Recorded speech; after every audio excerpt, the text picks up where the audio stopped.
Maravilha! Boa noite a todas e todas. Essa é mais uma live da saúde. Eu sou o Leandro Farias, farmacêutico sanitarista, servidor da Fiocruz e fundador do movimento Chega de Descaso. Essa iniciativa da Live da Saúde, onde a gente convida figuras públicas e formadores de opinião para a gente poder bater um papo sobre saúde, sobre sociedade. E isso foi uma das formas onde a gente se encontrou para poder fazer esse enfrentamento, não apenas a pandemia da Covid, mas também a pandemia da desinformação em massa, que tem gerado graves problemas em nossa sociedade. A gente sabe que isso não é de hoje, mas pelo menos a avaliação que eu faço é que isso tem ficado cada vez pior. Então a gente convida personalidades para a gente poder bater um papo saudável e tentar transmitir informação verídica e de qualidade para o maior número de pessoas possíveis. Por isso, desde já eu já faço apelo, se possível, curta, comente, compartilhe, para que juntos a gente possa vencer os algoritmos das mídias sociais e, com isso, a gente levar a informação para o maior número de pessoas possíveis. Hoje a live está bem bacana. O nosso convidado de hoje é um pensador contemporâneo, artista plástico, escritor, ativista social e filósofo. Eduardo Marinho, muito boa noite e obrigado por aceitar o nosso convite.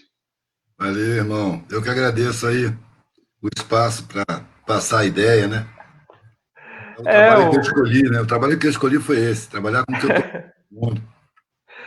Edu, você é posso dizer que você é um influenciador digital, você é um fenômeno, a gente entra nas suas mídias sociais, você inspira muitas pessoas, é só a gente olhar as suas postagens, analisar os seus conteúdos, eles inspiram muitas pessoas, ele desperta o questionamento, e você tem muita facilidade de dialogar com jovens, e isso é muito importante. Por isso, essa iniciativa da gente tentar bater esse papo saudável e tentar chegar, sobretudo, aos jovens, que a avaliação que eu faço, Edu, é que essa faixa etária, a impressão que dá é que ela está um pouco descrente. Descrente com a sociedade, Com razão. descrente com o Estado, tem seus motivos, e por vezes isso pode também ser perigoso no sentido de gerar uma certa apatia. Então, eu queria ouvir a sua opinião em relação a esse sentido. Isso aí é uma coisa mais de temperamento, né? A apatia ou a atitude, né? No meu caso, por exemplo, eu não via nada que me agradasse na sociedade. Me parecia tudo mentira, tudo falso, tudo ilusório, tudo forma sem conteúdo. E eu sentia, eu acho que essa faixa etária tem muito isso. Você está saindo da infância, né, da adolescência, onde você tem uma intuição e um sentimento muito forte, e está entrando na idade adulta, onde é cobrado que você seja racional. Você tem que encarar o mundo que te enquadra. E a sua alma não quer enquadramento. Você quer voar. Mas o que a sociedade te apresenta? Uma série de gaiolas para você se enquadrar. Se você não se enquadrar, você não vai estar bem. Você não vai alcançar o objetivo pressuposto, que é ganhar dinheiro. Entendeu? Então, chega nessa idade, o adolescente ele entra em crise, porque ele não quer se enquadrar. Mas aí ele é ameaçado, ele é pressionado pelas pessoas mais próximas, pelos que amam, que já têm sua mentalidade enquadrada. Ele entra em guerra, o espírito com a razão, o sentimento com a razão. Nessa guerra, na minha época de adolescente, o sentimento ganhou. Chegou um momento que eu falei, o sentimento vai decidir o que eu vou fazer na minha vida. Porque a razão está enquadrada. A razão concorda com os adultos, com os mais velhos, que me dizem para me enquadrar. E eu olho para a vida enquadrada e vejo que ela não me satisfaz. Eu tenho consciência de que ela acaba. Eu tenho algumas décadas aqui, talvez. E eu quero viver bem, eu quero viver satisfeito comigo mesmo. Isso eu disse com 18, 19 anos, já dizia isso.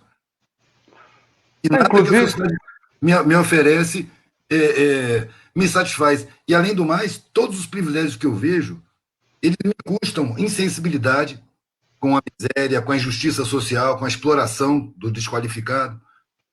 Eu tenho que massacrar minha consciência, que eu tenho que conniver, eu tenho que ver coisas mal feitas e ficar calado.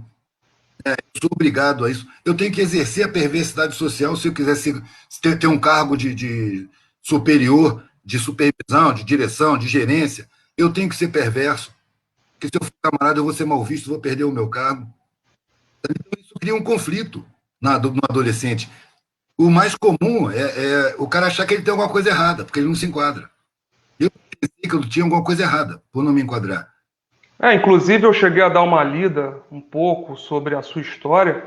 Inclusive você fica à vontade para poder compartilhar para quem está chegando agora e ainda não conhece o seu trabalho. Eu acho difícil ainda não conhecer o seu trabalho, mas caso quem ainda não conheça, que você chegou um momento também que você decidiu romper. Pelo que eu li, você era um cidadão de classe média, poderia ter seguido a carreira militar, ter alguns prestígios, mas em um determinado momento você não se identificou mais com esse modelo de sociedade, que a gente já começou a bater um papo aqui, e você rompeu. E aí eu queria ouvir um pouco de você, como é que foi esse momento? Eu não me senti rompendo, não. Apesar de as consequências foram de rompimento, mas não me senti rompendo, não. Eu entrei na carreira militar depois de entrar no Banco do Brasil. Eu tentei o banco. Lá dentro me angustiou muito. E os mais velhos não me recomendavam ficar por ali. O comportamento, os valores, a vida que eles levavam, as conversas. Eu não queria ser igual. Aí eu tentei a vida militar. Eu fui tentando me enquadrar, de alguma maneira. Como militar, eu adorava brincar de guerra, entendeu? Os exercícios, dar tiro. Mas a ideologia que me implantavam é uma ideologia antipopular, uma ideologia antissocial. Me implantavam uma agressividade muito grande. Eu tinha que ter muita violência. E eu tinha que ver o mundo de uma maneira que eu não aceito ver. O povo é uma massa amorfa e acéfala. Eu ouvi essa frase numa instrução. O povo é uma massa amorfa e acéfala, que precisa ser controlada para não se tornar perigosa. Isso é uma instrução militar. Os oficiais do Exército. Eles eliminam sua consciência social. Né? E como dizia Thomas Sankara, aquele militar africano, um militar sem consciência social é um criminoso em potencial. Ele não questiona as ordens criminosas que ele recebe. Ele é capaz de atacar a população que está ali morando há 50 anos porque ele recebeu a ordem de atacar. Se tivesse consciência social, ele defenderia essa população. Ele jamais atacaria. Entendeu? Então você precisa ter força de segurança sem consciência social nenhuma. Isso aí eu não aceitei. Eu não queria ser um instrumento de repressão. E aí eu saí. E ainda tentei a faculdade. Não tinha nenhum curso que me interessasse. Eu não queria fazer uma faculdade. Eu queria ser hippie, eu queria viajar de carona. Mas eu não podia fazer isso. Minha família ia entrar em crise. Então eu fiquei tentando me enquadrar. É um momento em que não tive a opção. Eu não queria ser advogado. Eu fui assistir um julgamento, saí de lá com nojo da área jurídica. Não vi nenhuma outra área que me interessasse. Me pareceu que a vida não tinha sentido nenhum. E eu falei, se a vida não tem sentido, eu vou procurar um. Eu não sei o que vai ser. Mas quando eu me vi na faculdade, que o próximo passo seria sair para o mercado, aí eu falei, não vou por aí. Por aí eu só estou vendo frustração. A minha razão dizia, vai por aí você tem garantia. Aí você tem conforto, tem estabilidade, consideração social. Mas o que eu queria era uma vida sem sentido nenhum. Eu me via envelhecendo sem satisfação em estar vivo. Trabalhando numa coisa que eu não gosto para poder usufruir de fim de semana e das férias. Uma vida assim. Eu não sabia se existia uma outra satisfação, um outro sentido. Mas ali eu via que não tinha. E aí eu peguei uma mochila e fui procurar, larguei a faculdade para lá. Teve vários episódios aí que deram um gatilho, me fizeram ver, por exemplo, um milionário, e por acaso, esses acasos entre aspas, ele me chamou, eu ia passando, ele senta aqui. Ele estava com a enfermeira do lado. E falou para mim, ele me contou a vida dele. Eu fiz na vida tudo o que me disseram que era para fazer. E eu estava sob pressão de todos os mais velhos. Para não largar a faculdade, para ficar. Eu quero dizer que estava angustiado, que não via sentido, que tinha vontade de procurar algum sentido, tirar um tempo para sumir no mundo. E os mais velhos ficavam apavorados. Eu estava sob pressão. Ele falou: fiz o que todo mundo disse que era para eu fazer. Eu me formei em comércio exterior, montei uma empresa, me dediquei à minha empresa, ela cresceu, eu faço exportação, importação, não podia conviver com a família, eu vi meus filhos crescendo de longe, eu dizia para mim que eu estava trabalhando no patrimônio deles, que meu afastamento da família era uma coisa necessária, eu pagava profissionais muito bem qualificados para preparar eles para tomar conta da empresa que seria deles, e isso eu fui bem sucedido, mas o tempo foi passando, eu não pensei que o tempo passasse. Eu fui envelhecendo sem perceber. Comecei a ter problemas de saúde. Agora eu estou com quase 90 anos, tô tomando um monte de remédio, só posso sair de casa com essa enfermeira. Meus filhos moram fora do Brasil. Eu fiquei viúvo, moro sozinho nessa mansão. Tinha uma mansão do lado do prédio que eu morava. Moro sozinho aí, com empregados. Eu vejo meus netos uma vez por ano. O tempo passou, não curtiu a família, e o excelente salário que tinha anteriormente hoje é destinado todo para cuidar da sua saúde. Pois é, ele não tinha nem salário, ele era um empresário muito admirado. Tanto que ele vinha para o saguão do meu prédio, porque as pessoas admiravam muito ele e paravam para conversar com ele. Então ele ia ali encontrar gente. E ele falou duas coisas que me chamaram muita atenção. Primeiro é que o tempo passou sem ele perceber, quando ele percebeu, o tempo tinha passado. De repente ele estava de frente para. Ele se viu diante da porta da morte, ele usou essa palavra. De repente eu vi que a porta da morte está na minha frente, pronta para abrir. Nesse momento eu olhei para trás e a minha vida tinha perdido completamente o sentido. Todos os meus valores caíram por terra, já não valiam mais nada. Tudo que eu queria ter na minha vida era afeto. Eu queria ter afeto dos meus amigos, dos meus filhos, dos meus parentes. E eu não soube cultivar afeto. A impressão, essa foi a coisa mais importante que eu ouvi dele, para mim. Dinheiro você ganha, dinheiro você perde, mas o tempo não volta, né? O tempo, uma vez perdido, já era. Pois é. Ele falou, a impressão que eu tenho é que mentiram para mim lá no começo da minha vida. Eu só fui perceber que era mentira agora que eu estou perto de morrer. A minha vida inteira foi correndo atrás de mentira. Essa é a sensação que o adolescente tem, que estão mentindo para ele. E ele acha que ele está errado e vai na mentira. E acaba vivendo uma vida de mentira. Uma vida de forma sem conteúdo. Uma vida onde você odeia o trabalho. Você fica louco pelas folgas, pelas férias. E às vezes você nem ganha o suficiente para tirar férias, você tem que vender suas férias, você não vive. Você vai para o consumo, vai para o carnê e passa a vida pagando coisa. E o tempo passando e você não vive. A grana que você ganha é o tempo que você tem de vida. Não vale a pena você perder o tempo da vida só para ganhar grana. A gente vai sair daqui e não vai levar. Era essa a sensação que eu tenho. Se dinheiro fosse o sentido da vida, quem ganhasse dinheiro não morria. Mas morre. E muitas vezes a família se divide para disputar a riqueza que ele conquistou. Só cria discórdia. Não faz sentido você querer sentir de dinheiro, velho. Porque quando você está cheio de dinheiro, você está cheio de amigos falsos. Você está cheio de serviçais. Você perde a confiança nas pessoas. Você não sabe quem é sincero, quem é interesseiro. Você quer sincero. É uma coisa que eu percebi em mim. Quando eu saí da classe média, peguei a estrada, virei mendigo, dormindo em papelão, acordando com polícia, pegando carona, dormindo nos puteiros, com caminhoneiro, vivendo a vida periférica. Eu senti que o mundo ali estava sendo sincero comigo. Porque na classe média alta, eu tinha uma sensação de que eu vivia uma vida cênica. Tudo era teatro armado para mim. Todo mundo estava a meu dispor, todo mundo queria o meu bem, todo mundo preocupado com o meu bem-estar, era todo mundo pago para isso. Não tinha sinceridade. Os sorrisos eram profissionais, muitas vezes. E nesse sentido, Edu, que você, enfim, você teve contato com um ambiente, digamos assim, economicamente mais favorável, mas você também conviveu com a pobreza, com a miséria, nesse momento em que você transitou pelas ruas. E a gente está falando de uma sociedade extremamente desigual. Extremamente desigual. Então, eu queria ouvir de você. Eu acredito que você deva ter adquirido muito aprendizado durante esse momento de contato com as pessoas mais, digamos assim, vulneráveis. E eu queria ouvir de você. O que você poderia trazer de conhecimento para a gente durante esse período que você vivenciou? Isso aí você fala de contato com essa rapaziada. Eu tinha contato com essa rapaziada depois que eu saí do exército, que eu saí de couro duro. Então, nas férias, nos feriados, eu saía viajando de carona, dormia no acostamento, dormia no papelão, mas depois eu voltava para casa. Eu pedia guarita, levava pouca grana. Tinha um contato, mas não era a mesma coisa, porque eu continuava longe daquela realidade. Eu visitava aquela realidade, mas eu voltava para o meio social que era da minha origem. Quando eu peguei a estrada, eu não tinha mais volta. A família cortou relações comigo. Toda a família, todos os níveis de parentesco, os amigos, os conhecidos, todo mundo sumiu. E eu passei a ser um mendigo. Por quase 2 anos eu fui mendigo, viajando de carona na beira da estrada e andando pelo Brasil, pedindo o que comer, dormindo em qualquer lugar, sendo um nada, um ninguém. Aí eu vi a riqueza das coisas. Aí as pessoas mais pobres falavam comigo de igual para igual. Não era como antes.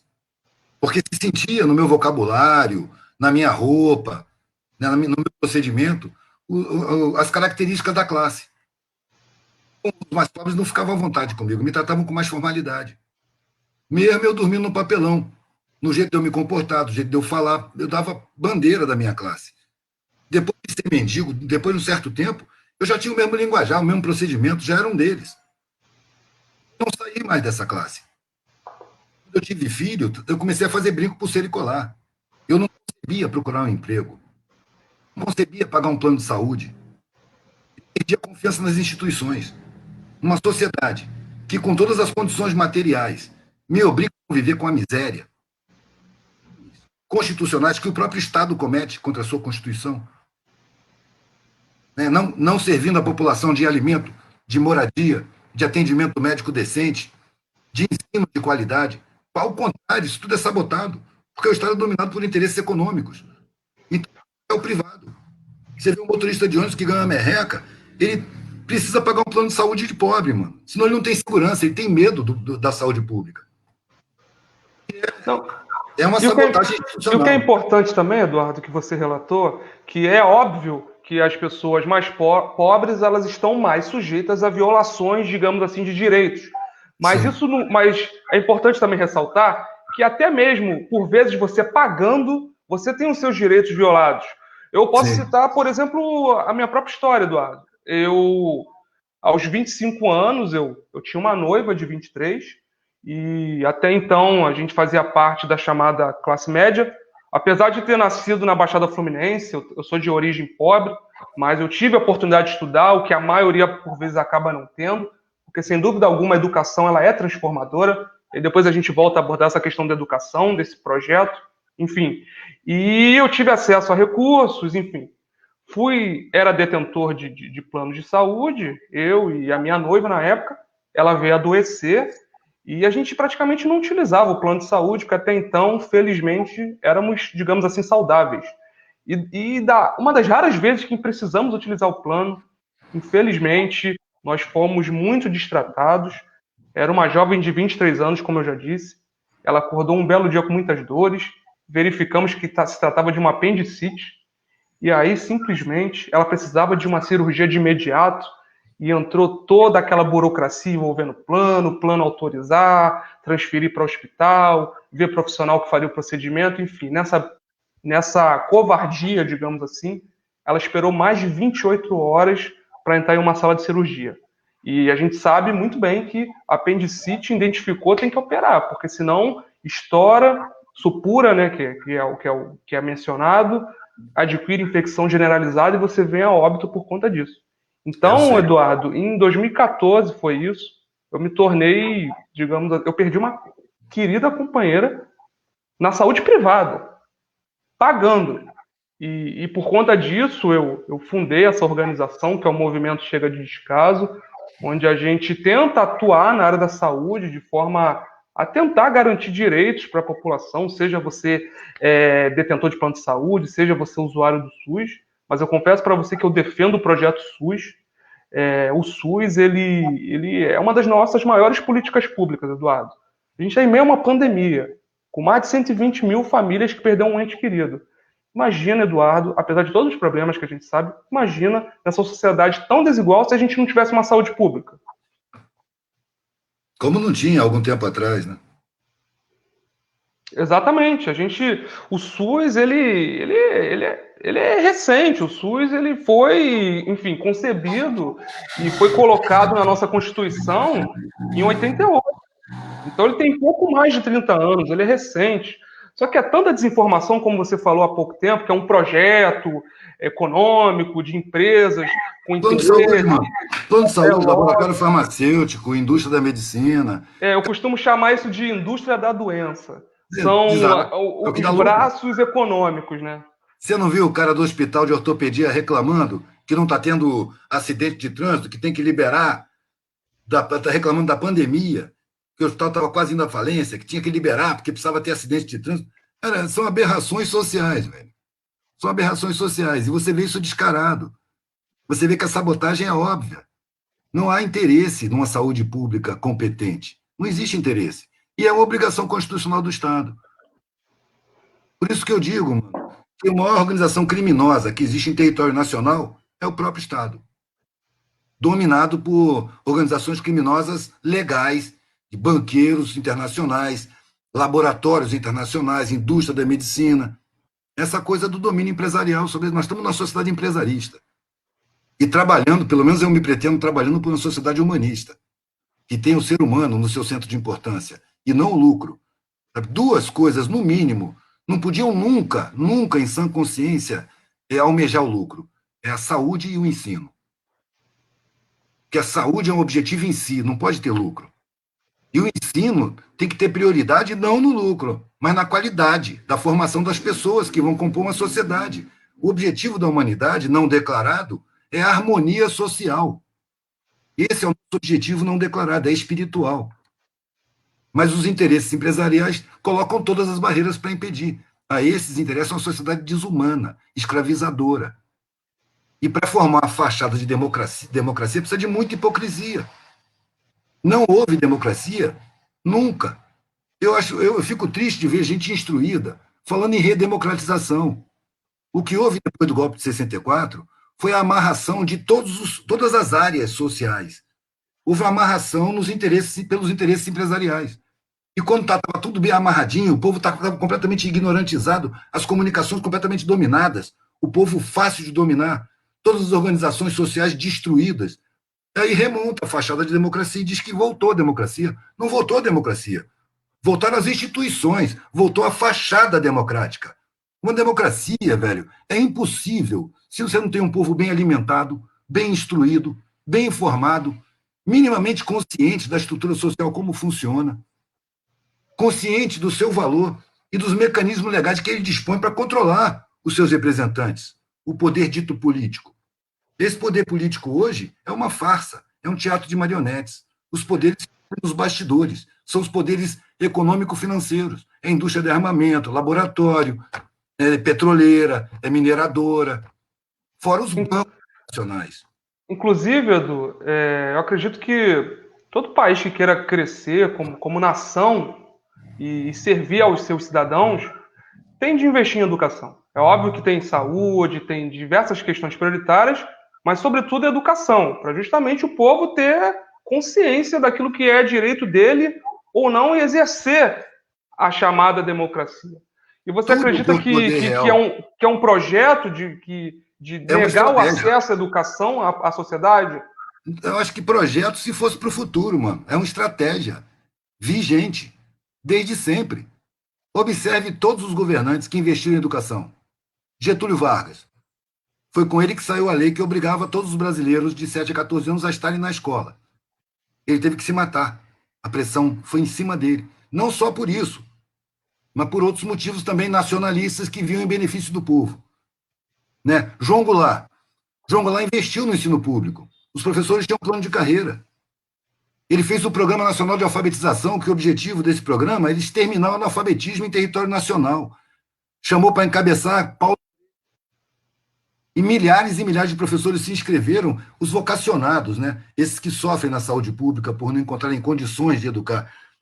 Milhares de professores se inscreveram, apaixonados por esse plano. Quando os militares deram golpe, todos esses professores entraram para a lista de terroristas. Muitos foram presos, mortos, muitos tiveram que fugir do país. Professores que não tinham nem filiação partidária nenhuma, só queriam dar aula, ou fazerem parte de um projeto de extermínio do alfabetismo em território nacional. Derrubaram João Goulart. Olha o Brizola. Eu morei no Rio de 86, de 85 a 87, e tinha brizolão para todo lado. Você não via criança na rua. Você não via indicância. Você não via bandidagem, assalto a ônibus, assalto a transeunte, assalto a mansão. Não tinha, não acontecia. A bandidagem foi toda para o tráfico. E o Brizola muito lucidamente falava: o tráfico não coage ninguém. As pessoas que vão comprar vão porque querem. Então, se prender a mercadoria é proibida, tem que ir presa. Mas o indivíduo que está vendendo, ele não oferece perigo de dolo à sociedade. Ele não pode ficar preso. Então, o Brizola era odiado. Ele botou todas as crianças na escola. Há pouco tempo atrás, eu conheci um camarada num movimento social e ele tinha o curso superior até o doutorado. E ele era morador de favela. Falei, como é que você conseguiu, mano, entrar na universidade? Ele falou assim, eu dei sorte, peguei 2 governos do Brizola. Fez o fundamental e fez o médio, nos Brizolões. Bem alimentado, bem assistido. A escola ela tem um papel fundamental, um papel transformador, e vale lembrar também, Edu, que grande parte das crianças desse país, hoje, infelizmente, tem como a principal refeição a merenda, a refeição que é dada pelas escolas. Inclusive, a E gente ainda é está vendo roubado, esse. né? E ainda Ainda é é roubado. roubada, ainda é roubada, infelizmente, e a gente está vivendo esse momento crítico onde não está podendo retomar as aulas presenciais por conta dessa questão da pandemia, e tem famílias que ainda têm denunciado a dificuldade de ter o acesso aos recursos para que possa adquirir alimento para as crianças, porque a gente tem recomendado que, se possível, né, claro que você fica em casa, ou se for sair, utilizar a máscara, tentar se proteger. A gente sabe que essa não é a realidade de muita gente. Tem muita É, gente que tem que sair para trabalhar, porque senão se protege do vírus, mas morre de fome. isso Porque não faz sentido. Geralmente, isso não velho, faz o menor sentido. a Fiocruz é em Manguinhos, não é? Manguinhos. Pois é. A população aí do entorno, da Maré, aí em frente, sabe, tem perigos muito presentes, rotineiros e cotidianos do que um vírus invisível, mano. Aí é perigo de vida constante. Então, você acenar com o perigo de um vírus, fica em casa e fica com fome, você está tratando de irrealidade. Ninguém ali tem condição de ficar em casa. E 600 pau, vamos convir, mano. Não dá para nada. Isso é para quem está na miséria. Só para lembrar, Edu, que num primeiro momento o Ministério da Economia assinou para R$ 200.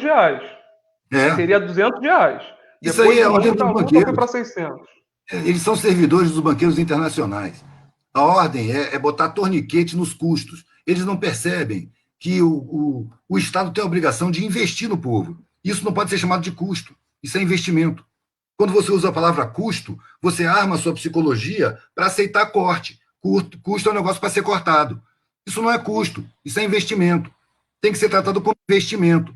Assim como você fala assim, chega de descaso, eu diria chega de sabotagem. Chega de negligência deliberada. Chega de cumprir ordem de empresa e sabotar a população permanentemente para que ela se deixe escravizar. A coisa é bem mais profunda. Eu vejo as definições com muita delicadeza. Quando fala, essa política é equivocada, não é equivocada. Ela é intencional e é criminosa. Não tem equívoco político, tem crime. Os caras estão fazendo o que eles querem mesmo, sob comando de ordens internacionais. Porque a ordem é demolir a indústria brasileira, é fazer o país cair de patamar. Ser E uma grande fazenda, desde a retornar para ser uma colônia, grande fazenda das grandes potências. desde a colônia. Antes era a Inglaterra que proibia desenvolvimento de manufatura aqui, da indústria na época aqui. Agora são as corporações dos Estados Unidos que temem a competição. Então querem destruir a indústria, como estão destruindo. Encontra sempre uma elite traiçoeira local, porque os países colonizados, velho, pela minha observação, os colonizadores, eles armaram a estratégia de colocar no comando das colônias a classe mais branca da área, mais parecida com eles, enriquecer essa classe bastante e falar, olha, vocês são melhores do que esse povo mestiço aí.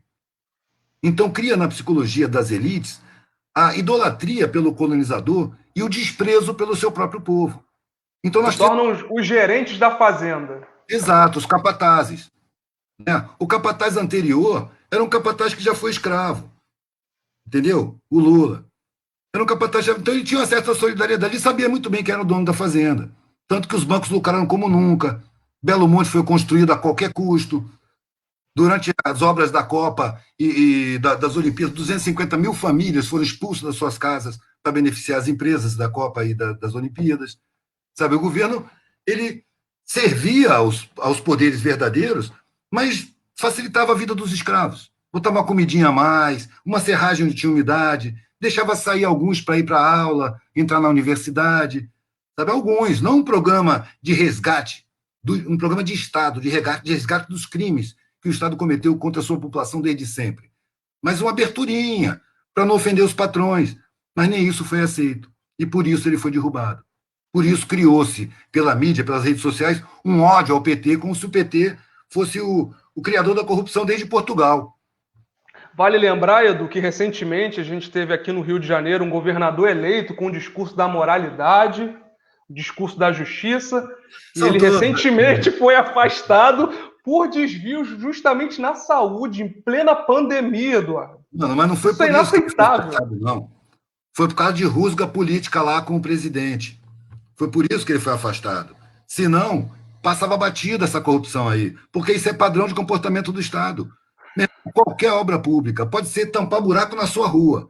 Está sendo superfaturado e tá sendo subqualificado. O que estão colocando ali é inferior ao que está no documento e o preço é muito maior do que o preço verdadeiro. Sempre, sempre. O Estado é a corrupção em pessoa. E não é um presidente ilibado e honesto que vai consertar, porque a estrutura estatal ela é extensa, ela é capilar. E o funcionalismo público está acostumado com a propina, com o desvio, com o superfaturamento. Já teve um camarada meu que trabalhava numa empresa, empreiteira da Petrobras. Ele falava comigo, Edu, se uma empresa for honesta, ela nem entra no grupo que serve a Petrobras. Se ela quiser tudo na risca mesmo, tudo limpinho, ela nem entra, cara. Tem que saber jogar o jogo. Porque tudo que é público é tido como terra de ninguém. É do mais esperto. O público ainda não está consciente. É preciso ter consciência dos seus direitos. A população não tem. Então, Eduardo, só para te informar que a nossa live está bombando. Eu quero já agradecer às pessoas, às centenas de pessoas que têm mandado comentários. Você é uma pessoa muito querida, como eu disse no início. Eu já queria te passar uma pergunta de uma das pessoas que está nos acompanhando aqui, que manda seria ver. do Guga Nascimento. Eduardo, você acha que a política é a única forma de se transformar essa sociedade tão desigual ou temos outras opções? Não, eu acho que é a política, sim, mas não a política partidária. Eu faço política, mas não partido. Essa estrutura institucional, ela está totalmente dominada. Tem vários exemplos para citar e a gente vai se estender demais. Ela foi construída para ser dominada. Você olha para esse congresso aí e ouve falar em lobby. Isso é poder econômico, econômico-financeiro, que comanda pelos bastidores. Se você não jogar com eles, você fica alijado, você fica fazendo projetos que não são aprovados. Eu já vi uma CPI, a CPI da dívida pública. Ivan Valente conseguiu abrir porque ameaçou ir para a justiça. Ele cumpriu o regimento e a casa não botava na pauta. E aí ele ameaçou ir para a justiça e fazer um escândalo, aí abriram a CPI. A pública é um dos maiores crimes cometidos contra a população brasileira. Leva metade do orçamento todo ano, em nome de juros e rolagem. E não diminui nunca, só aumenta. Leva metade do orçamento que era para ser investido aqui, no povo brasileiro. E essa CPI foi rolando, não chegou a lugar nenhum. Na época, abriram outra CPI midiática, que era dos cartões corporativos, que alguns parlamentares se empolgaram com os cartões e gastaram muito. E eu me lembro que eu comparei a coincidência do montante de dinheiro. A CPI dos cartões corporativos tratava de 26 milhões de reais. A CPI da dívida pública tratava de 260 bilhões de dólares. A mídia não falou nada, uma linha a respeito da mídia da CPI da dívida pública. Edu, ainda inclusive nesse assunto que você está tratando, da dívida pública, eu só quero lembrar que recentemente a gente teve a aprovação de uma emenda constitucional que congelou o que eles chamam de gasto público, mas na verdade a gente já tratou aqui que é investimento. Eles congelaram o orçamento do investimento público por 20 anos, ou seja, a saúde, que está sendo tão demandada, ela está pelos próximos 20 anos com o orçamento congelado. E sabe qual foi uma das coisas que eles deixaram de fora desse congelamento, desse teto, Edu? Os gastos com dívida pública. Então você vê que, de fato, o lobby é fortíssimo. Agora, só quero apontar uma outra questão, que é o seguinte: a gente está num momento de polarização e isso é muito perigoso. O diálogo, ele sempre é a melhor saída. Por exemplo, eu convidei o Edu para a gente bater esse papo, eu gosto muito dele, eu concordo com muitas das coisas que ele fala, mas eu acho importante salientar que, por exemplo, a gente tem que tomar todo um cuidado com generalizar. Porque às vezes a gente fica tão indignado que, por vezes, a gente acaba generalizando. Por exemplo, o Congresso tem muita gente corrupta e má-fé? Tem bastante, muito por conta do lobby. São os meios que as pessoas utilizam para poder conseguir chegar lá. Mas tem algumas exceções. Tanto que, por exemplo, você até citou um parlamentar que corajosamente foi, denunciou. Esse é um bom exemplo também de parlamentar sério. Eu sei que é difícil, mas a gente procurando, a gente ainda consegue achar umas pessoas assim que dá para acreditar. Mas é só para a gente tomar esse cuidado da gente não generalizar. Tem muita gente ruim, mas a gente também consegue achar muita gente boa. Tem muita gente disposta a arregaçar as mangas, a trabalhar em prol do próximo. Por exemplo, o próprio Edu acabou de citar que ele faz política. Ele não faz política partidária, ele faz uma política, ele faz o exercício da cidadania, e eu acredito que vocês que seguem ele não tem nenhuma dúvida de que ele é uma pessoa bem intencionada, mesmo não acreditando ou não praticando a política partidária, mas como cidadão, eu acredito que ele tem muito a acrescentar para todos nós. Sim, velho, é aquela coisa, mano. Quem montou o regulamento do Congresso foi a elite. Quem faz a lei, o legislador, ele é eleito. Ele com dinheiro, financiamento de campanha. Então, o Estado é sequestrado por poderes econômicos. É preciso, no cenário da democracia, que existam Dom Quixotes, gente que faça oposição, desde que não ameace a estrutura social, dominada por um punhado de podre de rico. É preciso ter esses caras para encenar. Encenar, não ensinar. Fazer a cena da democracia. Então, o cara está bradando, denunciando, mas isso não tem poder dentro da estrutura social. Ele está denunciando. Então, voltando na política, a política que eu faço, velho, é diretamente com as pessoas. O que quer dizer política? Vem de polis. É preocupação com a harmonia social, com o equilíbrio das coisas. Isso é política. Então, isso que tem lá nas instituições, a meu ver, é farsa, é fingimento. Os Don Quixotes que tem lá estão lá para que possam ser apontados. Eles podem falar assim, porque isso aqui é uma democracia, senão eles não podiam falar assim. Senão, como é que vai? Ele serve de prova. Ele está lá na ilusão de que ele vai mudar alguma coisa, acaba mudando alguma coisa pontual, mas na estrutura social, para tornar o ser humano o centro de importância, não tem força. Todo o aparato regulatório é usado para impedir que isso aconteça. Então, tem a mídia por trás. Existe a sabotagem da educação que deixa o povo sem senso crítico. E a mídia está dentro da casa das pessoas, com psicologia do inconsciente, formando opinião em quem não tem defesa crítica, que é a massa da população, que é exatamente quem precisa tomar consciência das coisas. Porque quem pode construir um mundo justo são os mesmos que constroem o mundo injusto. É quem carrega o mundo nas costas. É quem sustenta o Estado, bancando mais da metade da massa tributária. É a população mais pobre. É quem liga os motores, quem bota o cimento na calçada, quem colhe, planta, colhe, traz, carrega, entrega, quem conserta as máquinas.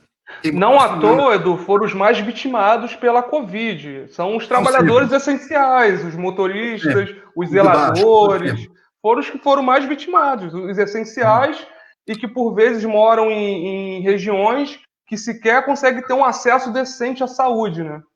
Pois é. Aí você vê nos movimentos sociais, muitas vezes, aquela ideia de que vai ser o caos quando o povo descer para o morro, descer para o asfalto, quando a periferia vier para o centro.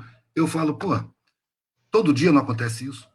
Todo dia o morro desce para o asfalto, a periferia vai para o centro. É exatamente isso que faz a cidade funcionar.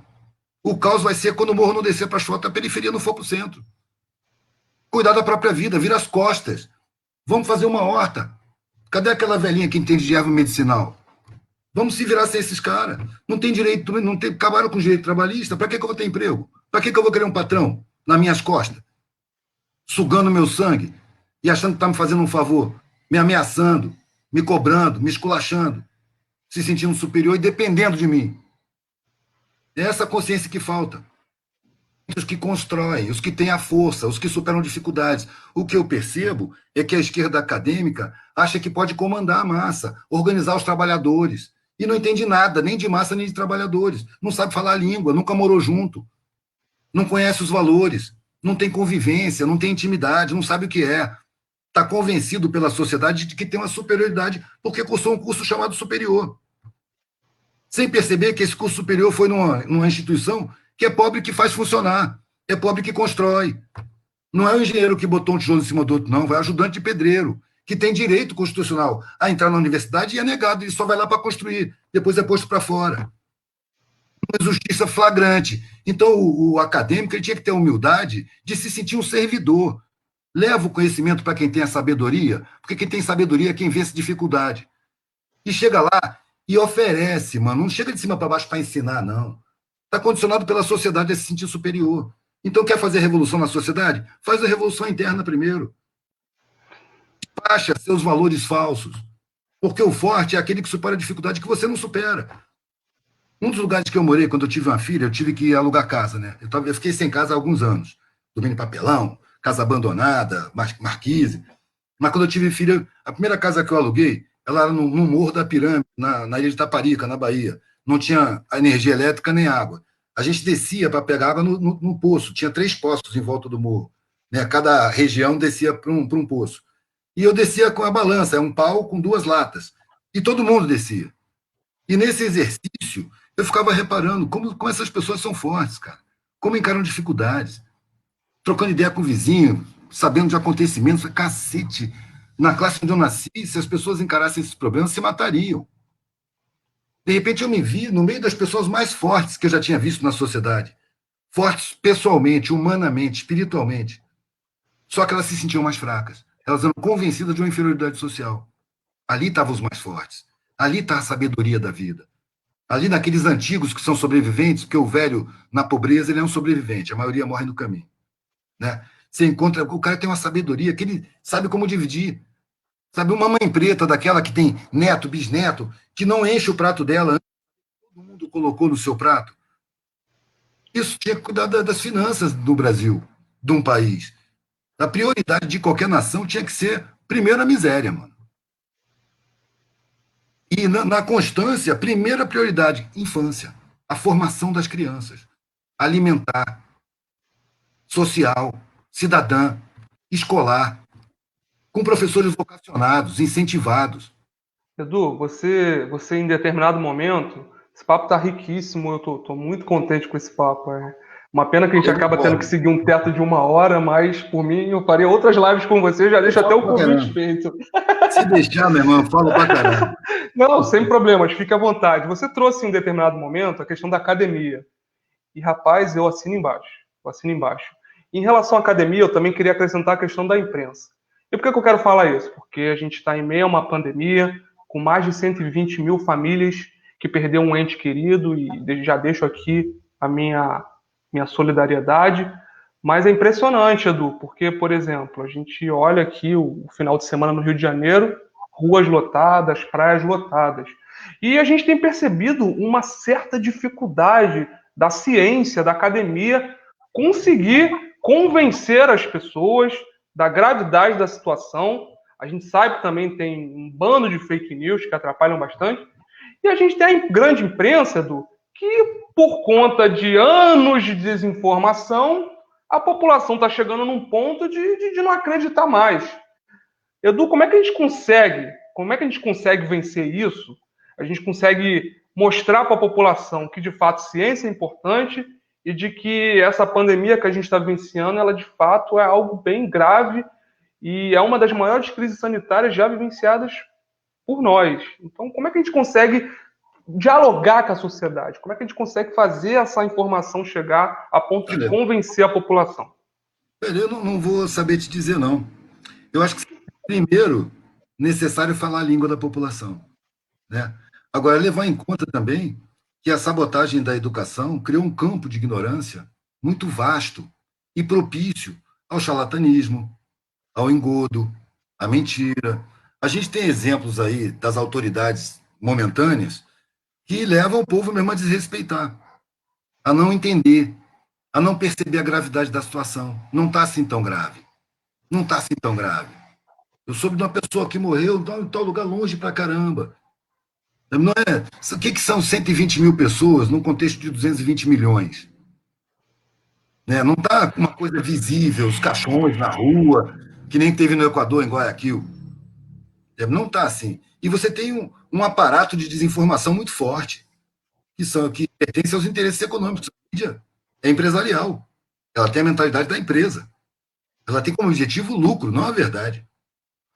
Assim como a medicina, que tinha que ter objetivo na saúde, tem objetivo no lucro. O ensino, que tinha que ter objetivo na formação de pessoas, tem objetivo no lucro. Toda a sociedade está formatada em torno do lucro. O lucro é a coisa mais importante. Então, você tem uma pandemia dessa, os caras vão a conta-gota. Eles fecham pressionados pelas mortes, pelas notícias, que eles não podem controlar totalmente. E aí, quando começa a cair, a pressão econômica está em cima. Começou a cair, eles começam a abrir.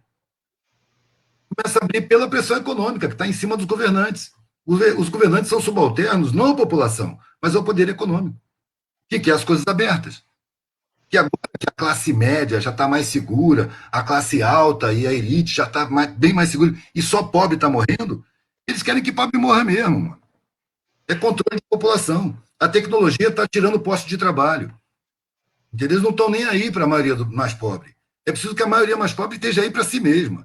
E não conte mais com o Estado, velho. Se vira, o Estado é inimigo. Não conta com o Estado. Se você tira o crédito do Estado, ele cai, meu irmão. Em determinado momento surgiu essa dicotomia saúde, economia, e isso não faz o menor sentido. Você precisa de pessoas para produzir e você precisa de pessoas para consumir. Como você vai simplesmente largar a mão disso? Simplesmente não cuidar das pessoas? Como assim? Eu tiro pelo pessoal, entendeu? Eu tiro pelo pessoal. A maior parte das coisas que eu preciso é abstrata, não é concreta. No entanto, se eu tenho uma mídia dentro da minha casa, ela está o tempo todo me criando necessidades artificiais, usando as artimanhas da psicologia do inconsciente, para me sentir desvalorizado se eu não tiver tais coisas. Trazendo a minha mentalidade para a superfície, para a forma. A forma é mais importante que o conteúdo. Um relógio de ouro, uma roupa bacana, é mais importante do que o meu caráter, do que o meu sentimento. Entendeu? Então, a desumanização ela é estimulada ao extremo. E as pessoas não percebem que exercem essa desumanização e consentem com a sociedade ser como é. Querendo o que querem, vendo como veem. É preciso a gente perceber que a gente vê o mundo através de lentes distorcidas pela mídia. Que a gente deseja coisas que foram induzidas, não são desejos naturais da gente. É preciso se questionar o que eu quero da vida. Sou eu mesmo quem quero? Ou é o que eu fui induzido a querer por um massacre publicitário? Eu vejo o mundo com os meus olhos, ou através da lente distorcida que a minha família já passou para mim e a mídia vive me confirmando. Que pobre é pobre porque merece, porque não se esforça, que o prêmio da vida é a riqueza. Sabe o que eu vejo, velho? É que quando você tem muito dinheiro, você perde a sinceridade na vida. Não é vantagem, mano, é desvantagem. Mas é apregoada com tanto vigor e tão profundamente na mente das pessoas que elas passam a vida em nome só de ganhar dinheiro, de juntar patrimônio. E não desenvolvem o que tem de mais importante: as relações afetuosas, a consciência, a humanidade, a solidariedade, a paz de espírito. As pessoas vivem o inferno para ganhar dinheiro. Por isso a importância de trabalhos como o que você desenvolve, que nos ajuda muito a estimular o senso crítico e tem muito a contribuir para a nossa sociedade. Eu queria ler uma outra pergunta de quem está nos assistindo, que é do Maurício Oliveira. Eduardo, aborde o binômio indústria farmacêutica e indústria alimentícia. Eu acho que tem uma sociedade aí, velho. Porque uma envenena e a outra vende remédio, né? A indústria alimentícia é veneno, velho. Inclusive, quando eu fiquei na rua e comecei a ter filho, eu era um fodido de grana, né? Então, eu sabia que eu só tinha acesso à saúde pública e no pior patamar. Eu nasceram no patamar de indigente, porque eu não pagava nem previdência. Então, o que eu fazia? Eu não comia comida artificial. Meus filhos não comiam. Nunca dei um refrigerante para um filho meu. Nunca dei uma bala. O arroz era integral, orgânico. Várias vezes no decorrer do crescimento deles, quando a situação estava braba, na época do Collor, na época do Sarney, velho, entregava a casa. Se eu tivesse que cair no patamar a ponto de modificar a alimentação dos meus filhos, eu entregava a casa, mano, ia para a rua. Meus filhos iam comer pão integral, queijo de soja, vegetais Carne nunca dei para filho meu, só de peixe, só natural, com medo da doença, com medo deles adoecerem. E nunca adoeceram, só levei meus filhos para a saúde pública para tirar radiografia e para dar ponto. Para mais nada. Eu tratei de catapora em casa. Qualquer bronquitezinha, eu confiava mais nas rezadeiras, nas benzedeiras, nas herveiras, nos raizeiros, do que nos médicos. Eu já tinha a visão de que a indústria da medicina lucrativa tomou as universidades e começou a formar a mentalidade dos médicos. E aí os médicos se tornaram uma classe arrogante, se sentindo dona da deuses intocáveis nos hospitais, olhando para a gente da massa com desprezo. 2 vezes, no nascimento de filho meu, eu tive que dar explicação para a polícia. Médico de incompetente. Você é um receitador de remédio, rapaz. Você não sabe que própolis é antibiótico, você não sabe que alho é antibiótico, você não sabe que gengibre é antibiótico, você é adestrado para receitar remédio de laboratório, você só sabe remédio de laboratório. Aí o cara levantou e saiu da sala. Eu vou voltar com um livro, alguma coisa para me mostrar que ele estava certo, ele voltou com a polícia. Para a polícia. Ele queria dar um antibiótico para uma criança recém-nascida, e eu falei que não ia dar. Que deixasse comigo que eu tratava. Como de fato, eu saí de lá e tratei com inhame e própolis. Era um quistozinho que tinha no peito da criança. Ele queria dar antibiótico, véio. Na época em que a criança está formando o sistema imunológico. Eu estava na rua, velho, mas eu ia para a biblioteca. Durante a gravidez, eu sabia cada semana a nutrição da criança, que está desenvolvendo os ossos e os músculos, lá vamos nós, vitamina B, cálcio, está desenvolvendo os olhos, os tecidos assim assado, cenoura, pequi. Eu caprichava na alimentação, eu estudava os nutrientes. Saúde pública. Preferia ficar na rua e dormir em papelão com meus filhos, margarina, que suco, enlatado. Meus filhos nunca comeram essas coisas, mano. Industrial, nada. E aí não adoeciam. A indústria alimentícia ela é feita para adoecer. No princípio, não. Se botavam as químicas, era para conservar, para ficar mais colorido, para vender, para durar mais tempo, para isso e aquilo. Mas depois perceberam que isso dá muito lucro e que adoecer as pessoas também dá lucro, já é na intenção de adoecer. Você pode ver que naquele produto para a classe mais esclarecida, que é minoritária, tem lá soja não transgênica. O cachorro que eu tenho aqui em casa, mano, eu compro a ração mais cara que tem. Está escrito lá sem transgênico, sem conservante, sem aromatizante, sem colorante. Ou seja, é de conhecimento geral que essas coisas fazem mal. E a que sabe disso encontra um produto feito para ela. Comida sem veneno. Comida com veneno vai para os pobres, mano. Edu. É de cortar o coração, parceiro. Você vê crianças com biscoito e aquele T dentro do triângulo amarelo no pacote, comendo biscoito com transgênico. É de cortar o coração, parceiro. É de extrema perversidade. A sociedade ainda não é humana. Nós estamos trabalhando para isso.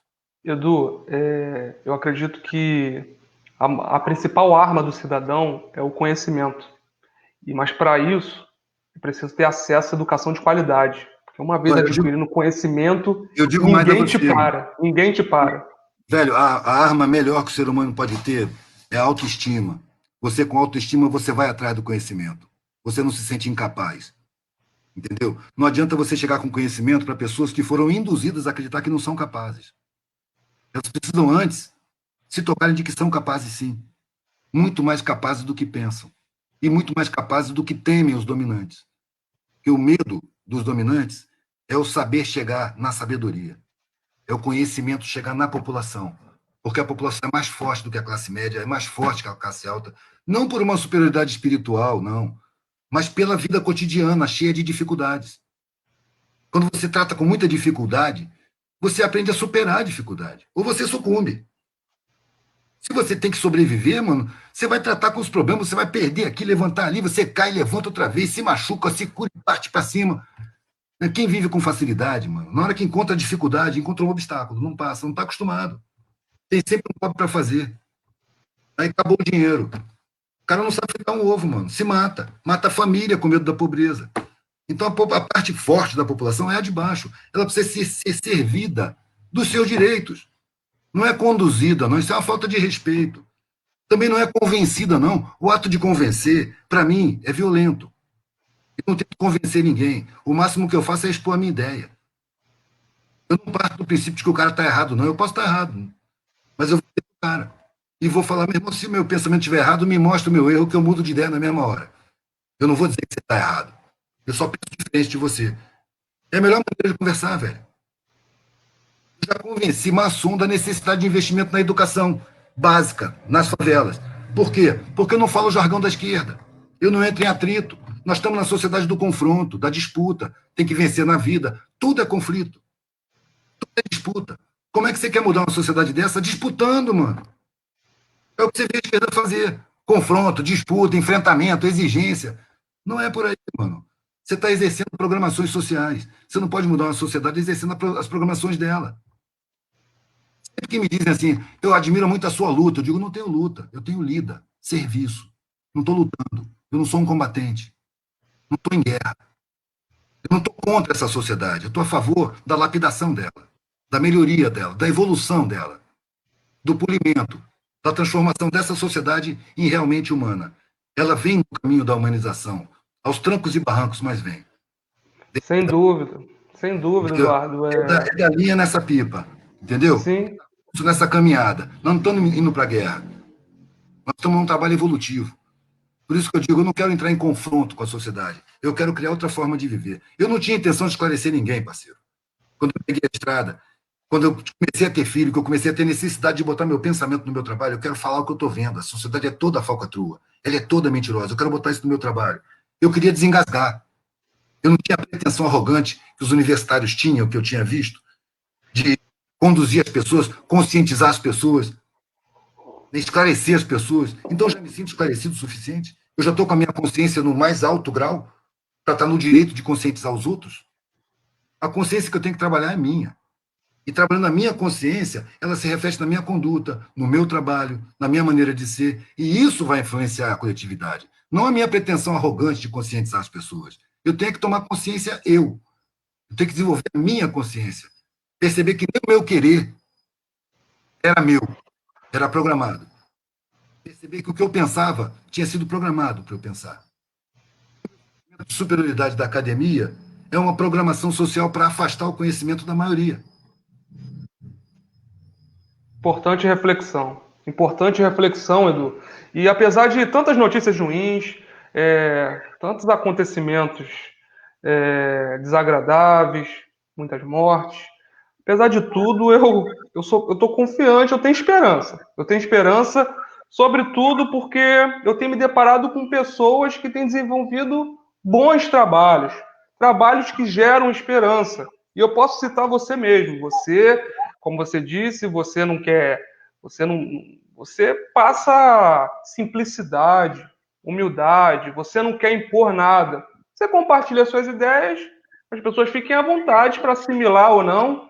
E são pessoas como você que tem me inspirado a ter esperança, a desenvolver um bom trabalho em prol da sociedade. Então, apesar de todas as adversidades, eu sou confiante, eu acredito que seja possível. O povo brasileiro, diante de tantos problemas, diante de tanta desigualdade, ainda consegue se levantar firme, forte, desempenhar, por vezes, rotinas estressantes, longas de trabalho, longos trajetos, com transporte com péssima qualidade, péssima alimentação, por vezes em estruturas sem saneamento básico, por vezes sem um teto para morar, mas continua persistindo e resistindo. E são essas pessoas que me dão força e, como eu já disse, me inspiram a seguir a cada dia tentando desenvolver um trabalho que possa atingir o maior número de pessoas possíveis, como você tem feito, e não à toa você tem seus milhões de seguidores. Edu, a gente já está chegando perto do teto. Eu queria novamente agradecer imensamente. Já digo que gostaria de ter outras conversas com você, de acordo com a sua agenda, é claro, e queria deixar agora esse espaço para você poder trazer as suas reflexões finais. Tá. A gente está num período de sofrimento, como você bem falou por aí, não é? Se você olhar para trás, você sabe disso, você vai ver que as partes da sua vida em que você foi mais fundo, ganhou mais resistência, você aprendeu mais, desenvolveu mais sua percepção, sua capacidade de superação, foi no sofrimento, foi na dor, né? Quando eu percebi isso na minha vida, cada sofrimento que eu passei, e foram vários e profundos, eu cresci, eu melhorei, eu aprendi, eu ganhei capacidade de compreensão, de superação. Então, o sofrimento, para mim, tomou um aspecto didático. Ele deixou de ser aquela coisa dramática, deixou de ser aquela tragédia, e passou a ser ensinamento, passou a ser lição. Então, se isso se aplica no indivíduo, isso também se aplica no coletivo. Quando você vê uma tragédia coletiva, como teve aqui no Viradouro, no Bumba, aqui em Niterói, eu moro no Viradouro, né, aqui no Souza Soares, aqui no Beltrão, dos Abocasa, pá. Quando acontece uma tragédia dessa, você vê o melhor da humanidade aparecer instantaneamente. A solidariedade brota, todo mundo se dá a mão, é aquela coisa mais bonita de se ver, brota do sofrimento. A coisa tinha que ser diariamente, no cotidiano. Mas não, a gente precisa de sofrimento para mostrar o que a gente tem de melhor. Então, tanto individual como coletivamente, o sofrimento tem o seu papel. A gente está num estágio de desenvolvimento tão primitivo que a gente ainda precisa do sofrimento para se mexer, aprender e crescer. Quando a gente perceber a importância do aprender, do se desenvolver, a importância do trabalho interno permanente, a dor vai deixar de ser necessária. Não vou dizer que vai acabar o sofrimento, não, mas a gente vai tratar com ele de uma forma muito diferente do que a gente trata hoje. Eu já vejo o sofrimento de uma outra maneira. Quando chega o sofrimento, eu paro para pensar o que essa dor está me trazendo, o que eu não vi antes disso acontecer, que podia ter evitado se eu tivesse visto. Trago a reflexão e sempre tem lições a aprender. Eu acho que a humanidade está chegando num processo em que o sofrimento vai apressar a criação de autonomia, que eu acho que é uma das atitudes que vai ser solução coletiva, despertar a autonomia, descentralizar os poderes, pulverizar as comunicações, passar a dar importância à produção de alimentos local, à produção de medicamento local, autonomia local, para poder compor um social imenso em harmonia, com respeito. Então, eu acho que todo esse sofrimento que está vindo aí, eu acho que a pandemia é só a chave de ignição, entendeu? Eu acho que é só o começo. Porque você lembra que as calotas polares estavam derretendo? Elas não pararam de derreter, não. Os vulcões estão explodindo. Os fogos estão aparecendo e não apareciam. Os movimentos da Terra estão demonstrando isso. A quantidade de lixo que tem por aí, os venenos que não param de ser jogados na natureza. Isso gera uma reação, como se fosse uma reação química, se apressando para que a humanidade se humanize. Eu acho que o destino da humanidade é a harmonia social. Quanto falta para chegar lá, eu não sei. Eu acredito que muitas gerações. Eu sei, nunca esperei ver o mundo justo. Nunca esperei, desde 19 anos. Eu sei que são muitas gerações para o mundo chegar a ser humano. Mas se eu não trabalhar nesse sentido, minha vida não tem sentido. Eu tenho que trabalhar por uma humanidade mais humana, por uma sociedade menos injusta, mais igualitária, mais respeitadora do ser humano. É isso, mano. Se deixar, eu não paro de falar. Um prazer, Edu. Um prazer. Não à Valeu, toa que eu quero Leandro. conversar com você em outras oportunidades. Quero agradecer a você que ficou até o presente momento acompanhando a live.